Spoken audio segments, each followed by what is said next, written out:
Hello friends, आज मुझे आपण मान संगे डिनर रे कौन खाइली से आपण मान संगे शेयर करी। एबे तो समर सीजन चलती से पखाड़ भात बनई से पखाड़ भात संगे किसी गोटे भजा बनवाईका से मुझे आलू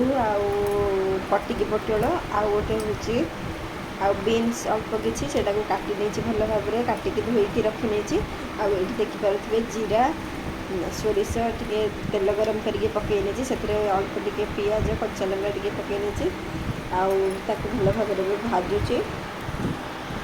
पिजटा टे लाल हो आसिले छाणिकी रखि परिवा को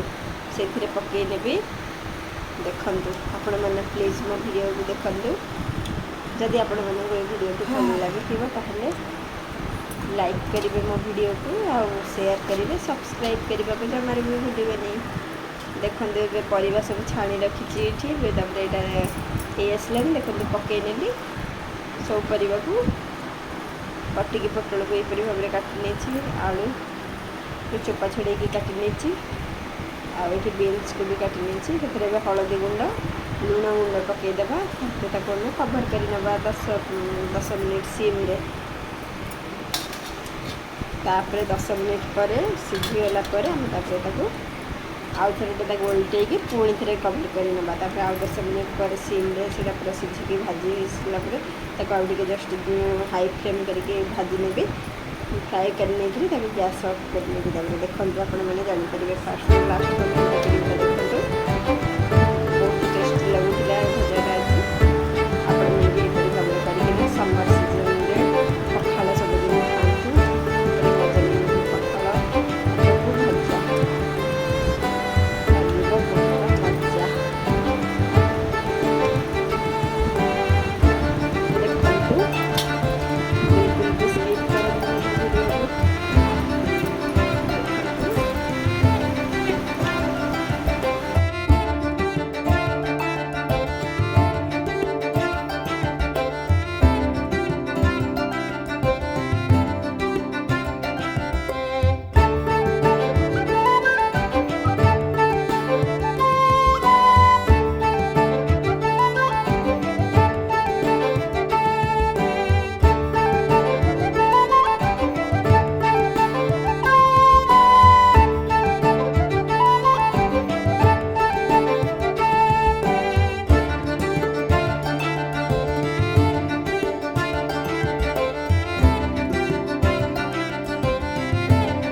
देखते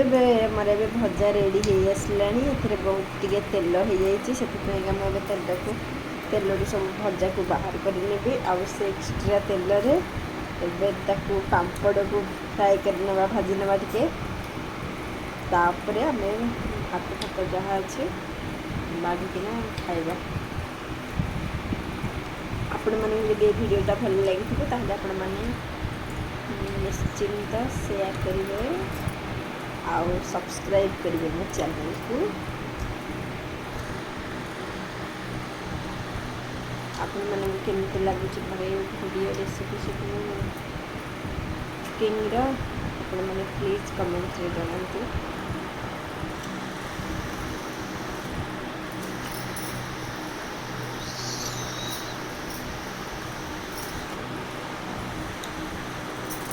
देखते ये पखाड़ भात रेडी हो सारा आमर भजा